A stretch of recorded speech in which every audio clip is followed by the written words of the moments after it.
ভাবিনি এত তাড়াতাড়ি এতগুলো অর্ডার রিসিভ হবে। 14টা অর্ডার একসাথে পেয়ে আমি সত্যিই শক হয়ে গিয়েছিলাম। কিন্তু এই অর্ডারগুলো কুরিয়ার করতে যে কতটা স্ট্রাগল করতে হয় সেটা আজ তোমাদেরকে আমি দেখাবো। আজ হলো আমাদের মিশো বিজনেসের ডে 5। ডে 2তে আমি তোমাদেরকে দেখিয়েছিলাম কিভাবে অর্ডার অ্যাকসেপ্ট করতে হয়, লেবেল ডাউনলোড করতে হয় আর কিভাবে প্যাকেজিং করতে হয়।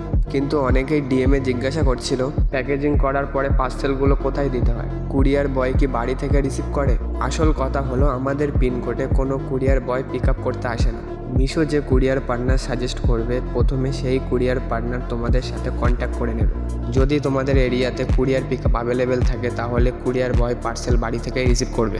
আর যদি কুরিয়ার পিক আপ অ্যাভেলেবেল না থাকে তাহলে আমার মতো কুরিয়ার অফিসে গিয়ে পার্সেল সাবমিট করতে হবে।